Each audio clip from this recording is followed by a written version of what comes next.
Hi, and we're back. This Center Webcast. This is episode 13, and I am joined again by Indiana County Commissioner Sherene Hess. How are you, Sherene?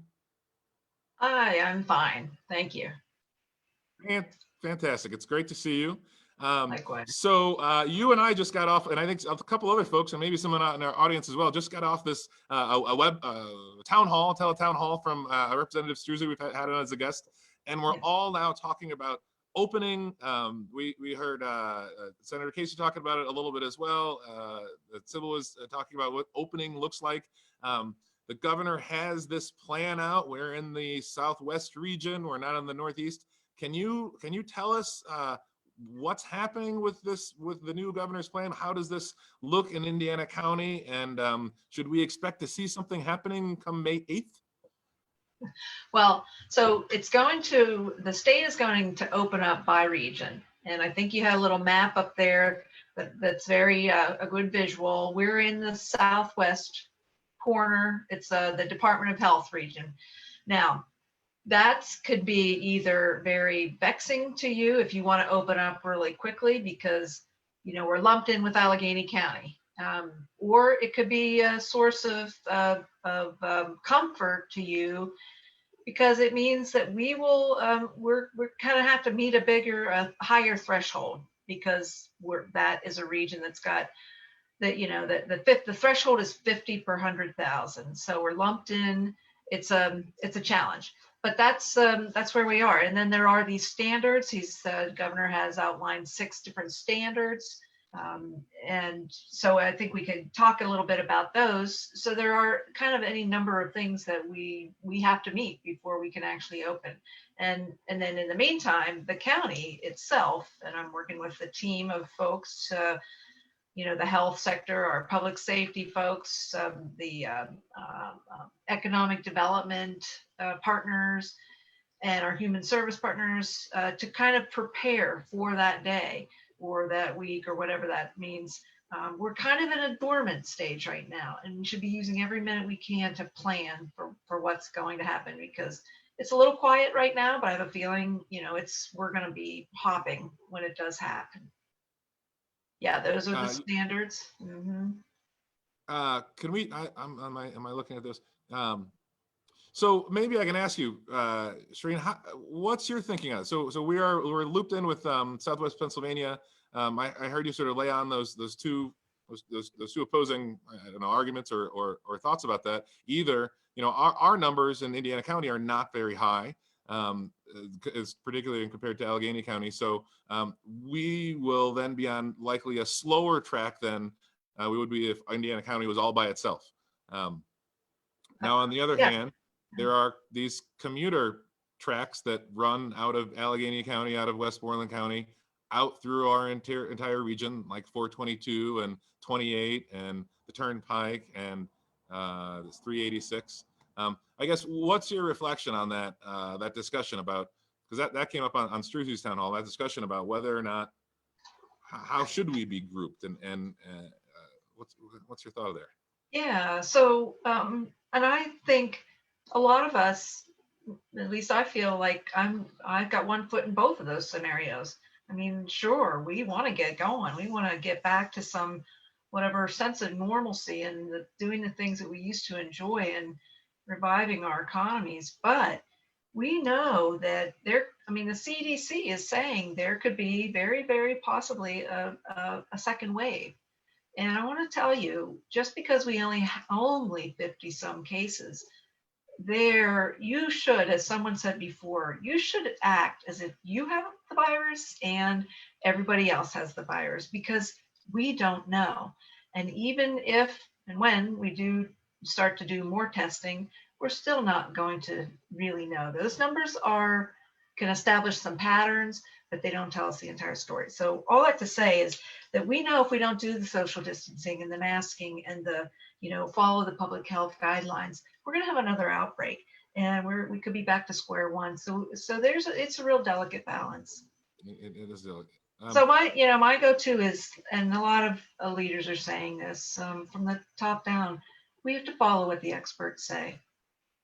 I think you just have to be safe and err on that side. Yeah, I think that's right. It seems like uh, following the experts is the best advice. Um, in the last week in Pennsylvania here, we have seen folks that have apparently not been following the experts' advice. In particular, I'm talking about these protests that popped up. Those may have been anomalous kinds of protests driven by not really grassroots, but sort of these larger organizations putting this together. Have you seen or have you seen that sentiment in our region in terms of a real such a frustration with apparent closure that you're going to do something that's clearly not recommended by doctors? Have you seen that? Have you seen that level of frustration around here? I mean, I think people are very frustrated. We're all frustrated.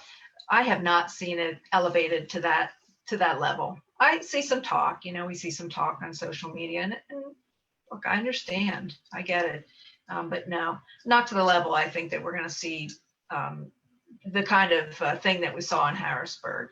And even that was a really pretty small, generally speaking, was a pretty small group of very vocal folks. Yeah, it seemed like a small minority of very vocal folks, and then when you peeled back the cover a little bit, it seemed like there wasn't all that grassroots in the end. That's right. And also the polls are showing that a pretty significant majority of people think, A, the governor's doing all the right things for the most part. And a fairly small portion think that it's not, that the governor isn't. So, and I think that there's some polls to suggest that people do want to err on the side of being safe health-wise. So I think that's the case. I mean, without a serious poll, you don't know. But I think that that is the case in Indiana. Now, can we do better about following the guidelines? Yes, we could. But I think people are trying. I can short. I've seen this last week. We've talked about every week, and we talk about sort of the number of people we see wearing masks out. And I have seen a definite increase, a significant increase in this last week. Whereas probably 2 weeks ago, I probably saw 20% of folks wearing masks. Now it's closer to 80 or even 90% of folks that I see out wearing masks. Yeah, my experience as well. So that gives me hope. I mean, if you're not taking it seriously, you're not paying attention, because it's serious. Yeah. But it's also something we're everybody's engaged. From top down, we are engaged. We are working on it. So it's hopeful. So let me ask. I don't know if you know the answer to this or know much about it. Do you know much about the testing that's happening between IRMC and IUP, their testing project? Can you speak to that at all? I can speak to it just in general. I think with any kind of fast testing, you're going to sacrifice some accuracy. That said, you can do a lot of tests in a short amount of time. So I think that the net result is a very good thing.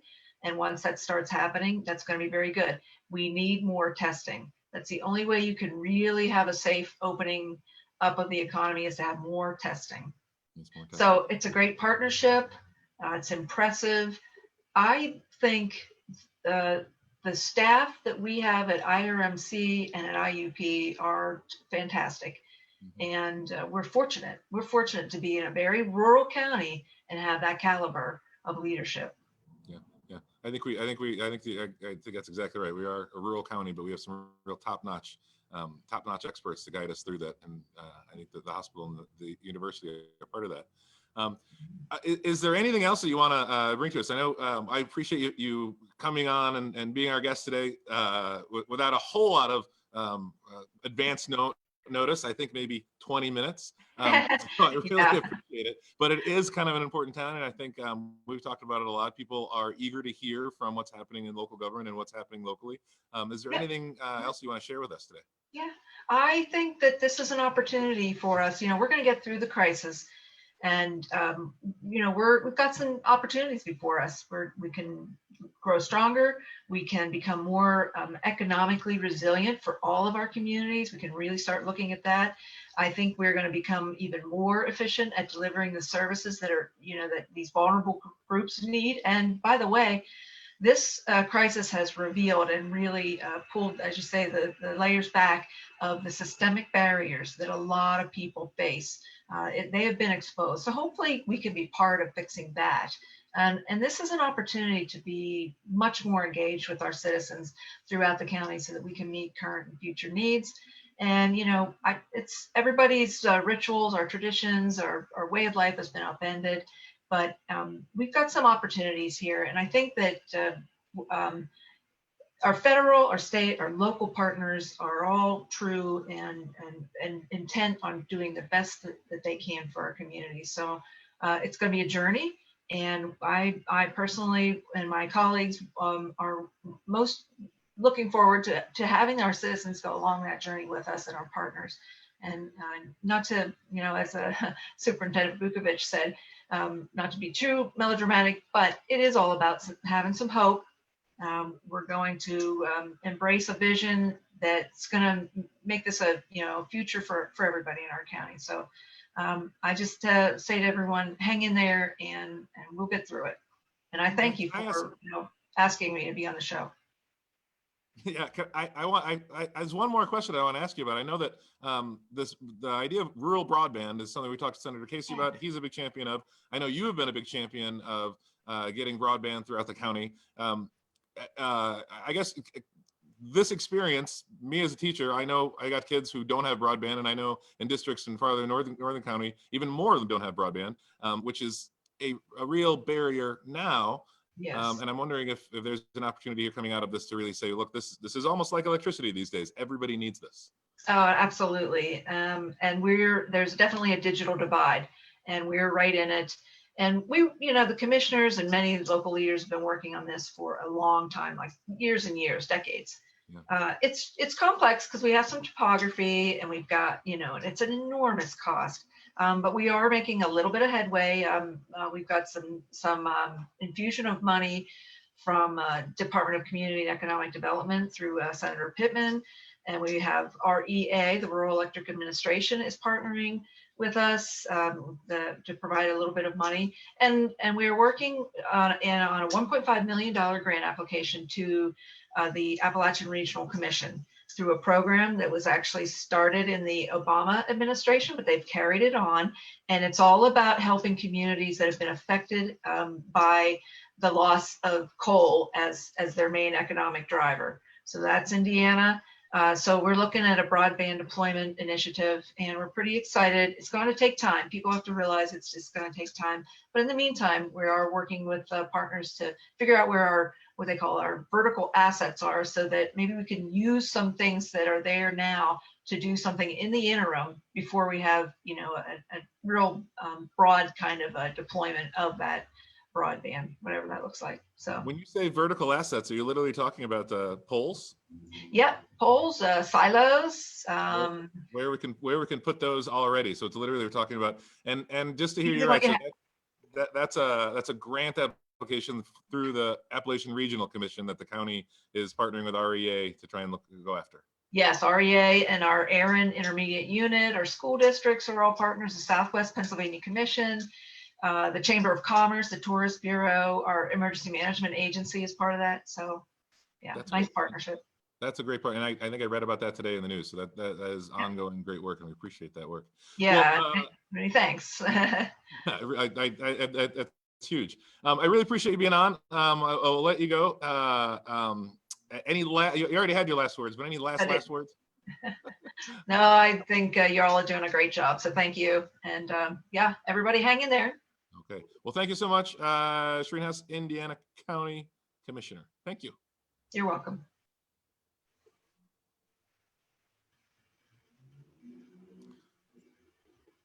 Jingle.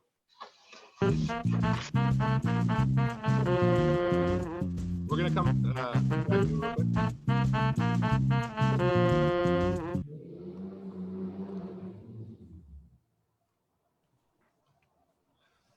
Hi, we're back. So that's a wrap for our episode 13. Sybil, what's coming up next? We have it's kind of astounding. I'm really jazzed about how many folks have offered to be on our program. Who's coming up next week, Sybil? Me too.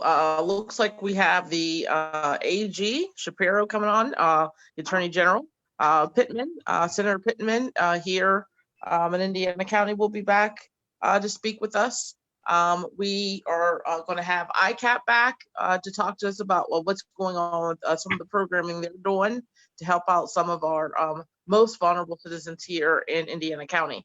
We hope to have a few more guests to talk about the testing, specifically the program that's going on between IUP. I do believe that our CEO of Indiana Regional Medical Center will be in to enlighten us about the program and the collaborative that they have going on between IUP and IRMC. So I'm excited for next week. I'm very excited. So we've been on here. So this is episode 13. I think this is 3 or maybe 4 weeks as we go through. We seem to be transitioning to a conversation, at least, about reopening. Sybil, what do you think is what's important here? Who should we be? What are the questions we should be asking, and who should we be asking them of? So I think it's really important if we get at least someone from the governor's office or someone, a representative there, specifically to talk a little bit about the idea of the economic needs meeting up with health needs of people, and how when they put the chart together this morning, the plan for reopening, basically how are they going to make the health needs of people coincide with the economic needs of people. And I think that's really important. It's the testing piece, both testing for positive and also testing for antibodies. I think that piece is very important.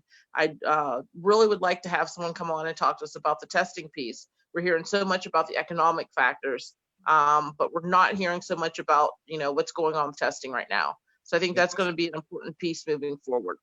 And testing is high levels of testing is one of the criteria that both the state and I think the White House has laid out in terms of what needs to be in place in order to even think about starting reopening is a lot more testing. And so far we haven't seen the health department. Anyone from the health department out there that wants to come and help us kind of navigate all this language would be great. So have you talked to, has anybody from IRMC like Dr. Shannon or Dr. or Dr. Bruce, I can't think of Bush. I heard a couple of those folks on Struzzi's town hall that I thought were really helpful. So I think those are the conversations to have. And another aspect, in addition to testing, that we want to learn more about is this monitoring and surveillance. So it's not just the testing; it's also following up with people and knowing and being able to track if there is someone who is infected, if they are interacting with many people, being able to kind of catch those possible mini outbreaks faster. Right. And I think that's something that will have to be built, because I'm pretty sure that there was an inquiry of whether or not they're doing contact tracing here in the county, and they're not doing contact tracing currently in the county, is my understanding from the reporting that somebody over there did at the Hawkeye. So that's great. I think that'll be a wrap for us. I think those are all fantastic topics. We will try to get those out to you, our Facebook audience out there, in our upcoming episodes. Please don't miss our show on Sunday. We'll do an encore presentation of a couple of our interviews from this week. And then next Tuesdays and Thursdays at 6 p.m. is when we come to you live, and we'll have a pretty jam-packed lineup next week as well. Thank you very much. All right. Bye, everyone. Bye. Thank you. Bye.